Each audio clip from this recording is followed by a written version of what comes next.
शिवशक्त्या युक्तो यदि भवति शक्तः प्रभवितुं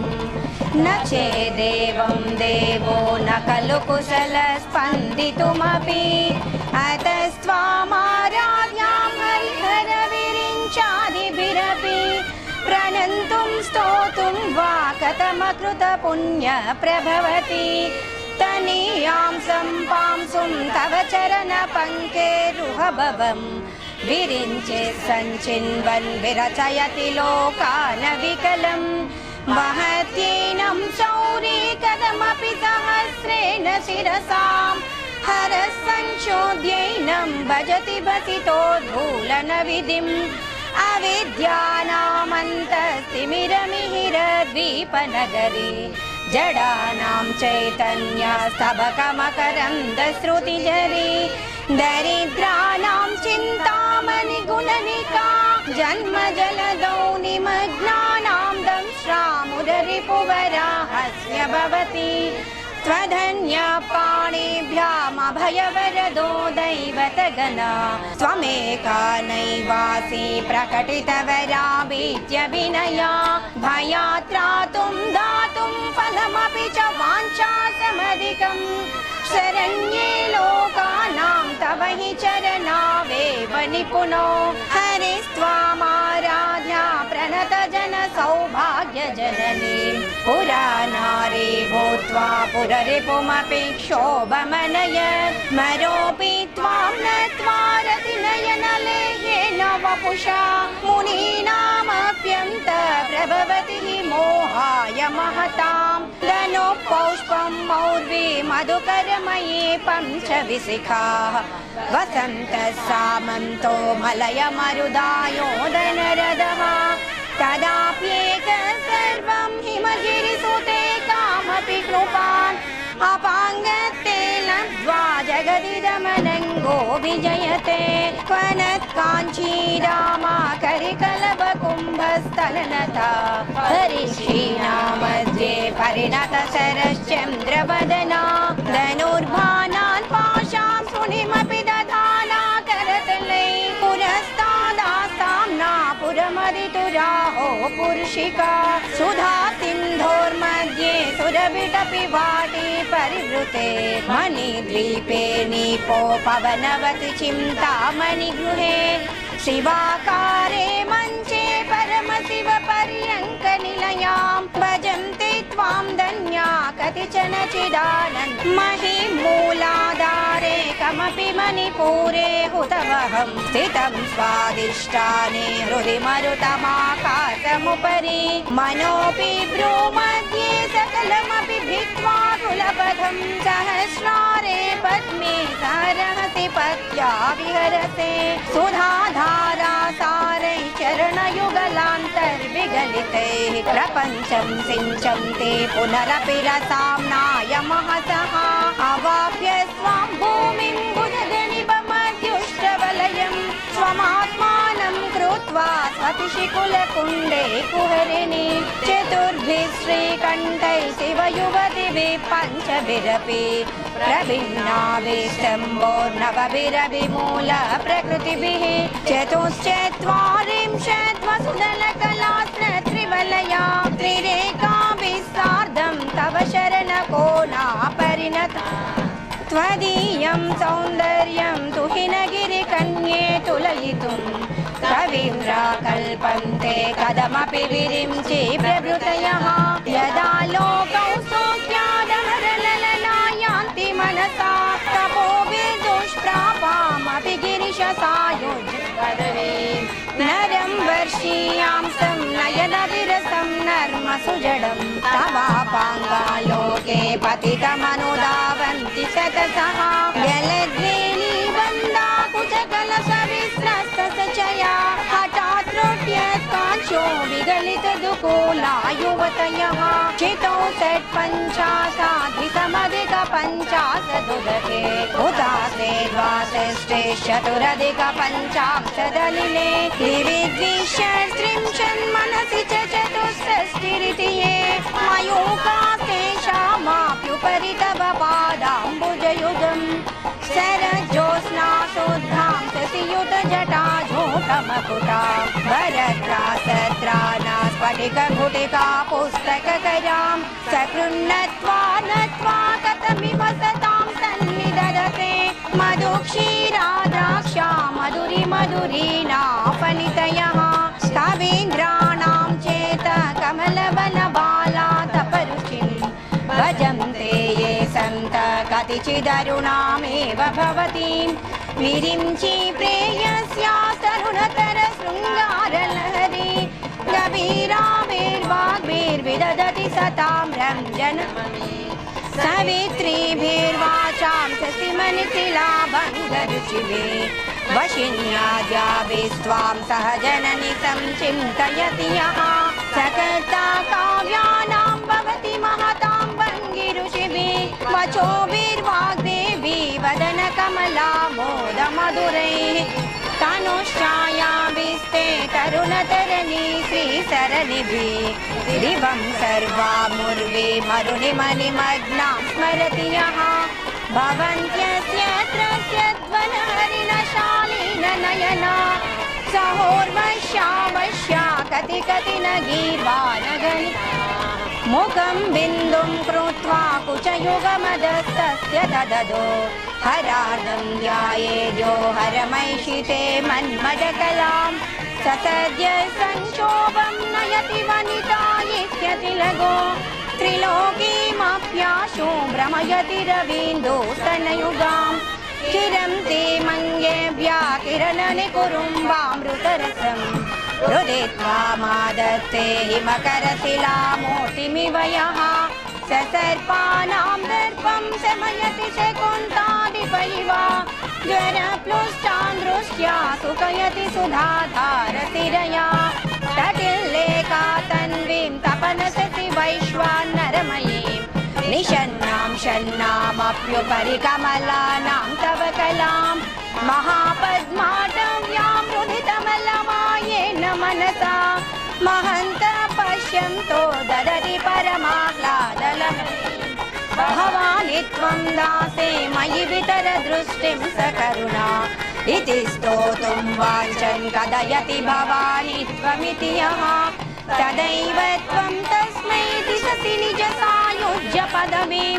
मुकुन्द ब्रह्मेन्द्रात्पुटमकुटनीराजितपदां त्वया हृत्वा वामं वपुरपरितृप्तेन मनसा शरीरार्धं शम्भो अपरमपि शङ्के हृतमभूत् यदेतत्त्वद्रूपं सकलमरुणाभां त्रिनयनं कुचाभ्यामानं कुटिलससि चूडालमकुट जगत्सूते दाता हरिरवति रुद्र क्षपयते तिरस्कुर्वन्नेता स्वमपि वपुरी स तिरयति तदा पूर्व सर्वं तदिदमनुगृह्णाति च शिवा स्तवाग्नामालं व्याक्षणचलितयोर्भूर्लतिकयोः त्रयाणां देवानां त्रिगुणजनितानां तव शिवे भवेत् पूजा पूजा तव चरणयोर्या विरचिता तदा हि त्वत्पादोद्वहनमणिपीठस्य निकटे स्थिता हेते शश्वन्मुकुलितकरो तं समकुटा विरिञ्चि पञ्चत्वं व्रजति हरिराप्नोति विरतिं विनाशं कीनाशो भजति धनदो याति निधनं वितन्द्री माहेन्द्री विततिरपि सम्मीलितदृशां महासंहारेऽस्मिन् विहरति सति त्वर्पतिरसौ जपो जल्पशिल्पं सकलमपि मुद्रा विरचना गते प्रादर्शिन्या क्रमणमसनाद्याहुतिविधि प्रणाम संवेश सुखमखिलमात्मार्पणदृशा सपर्यापर्याया तव भवतु यन्मे विलसितं सुधामप्यास्वाद्या प्रतिभयजरा मृत्युहरिणीं विपद्यन्ते विश्वे विदिशतमखाद्यादिविशदः करालं यक्ष्वेलं कबलितवतत्कालकलना न शम्भोस्तन्मूलं तव जननि ताटङ्कमहिमा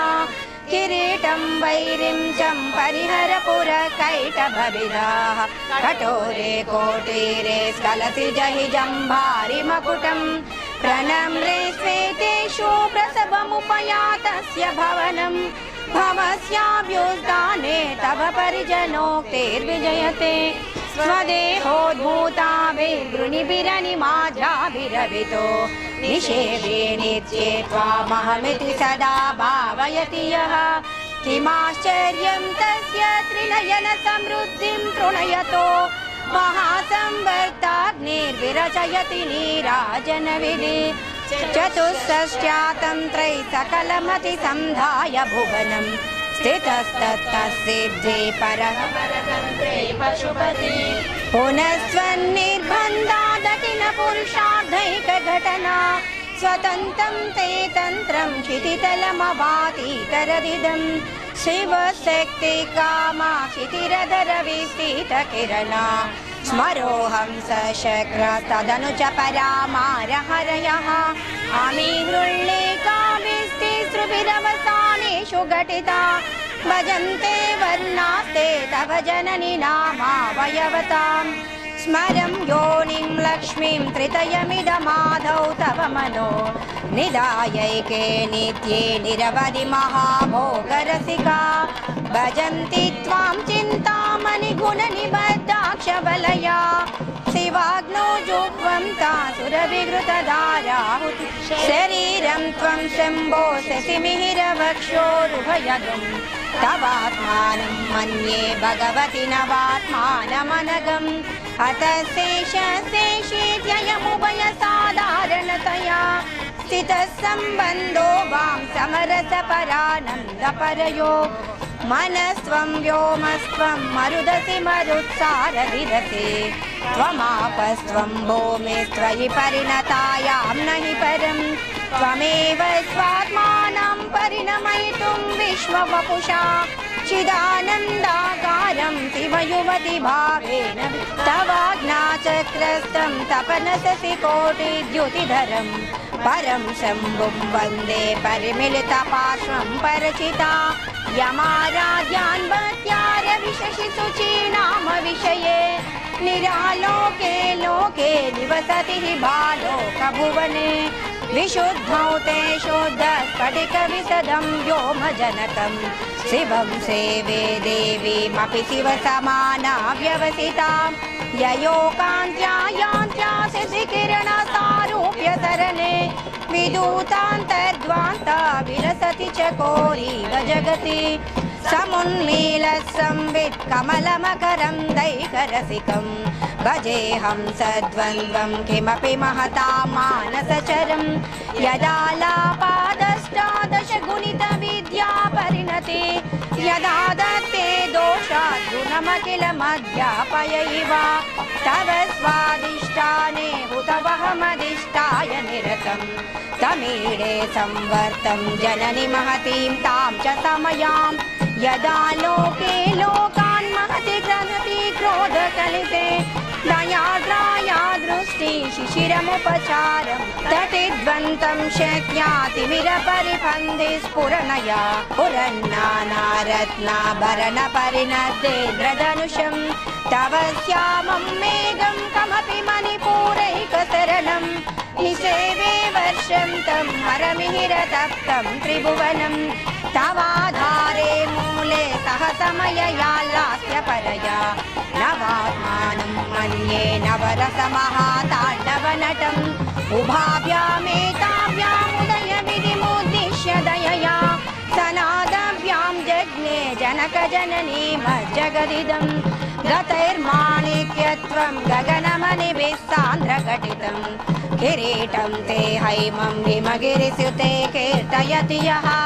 सनीडे यच्चाया चूर्णशबलं चन्द्रसकलं धनुःसौनासीरं किमिति न निबध्नाति दिशनां धुनोतुध्वान्तं न स्तुलितदलितें धीवरवनं घनस्निग्धं श्लक्ष्णं चिकुरनिकुरुम्बं तव शिवे यदीयं सौरभ्यं सपदमुपलब्धुं सुमनसो वसन्त्यस्मिन् मन्ये बलमतनवाटी विटपिनां तनोतु क्षेमं तव वदन सौन्दर्यलहरी परिवाह स्रोत सरणिरिव सीमन्तसरणिः वहन्ति सिन्दूरं प्रबलकबरी भारतिमिरा विशाम्बृङ्गैर्बन्दीकृतमिव नवीनाथकिरणम् अरालै स्वाभाव्यादलितनभसश्रीभिरलकैः परितं ते वक्त्रं परिहसति पङ्केरुहरुचिं दरस्मेरे यस्मिन् दशनरुचि किं जल्करुचिरे सुगन्धौ माद्यं ते स्मरदहन चक्षुर्मधुलिहा ललाटं लावण्या द्युतिविमलमाभाति तव यत् द्वितीयं तन्मन्ये मकुटघटितं चन्द्रसकलं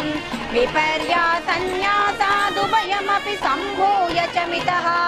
सुधालेपस्यूते परिणमति राकाहिमकरः भ्रुवौ भुग्ने किञ्चित् भुवनभयभङ्गव्यसनिनि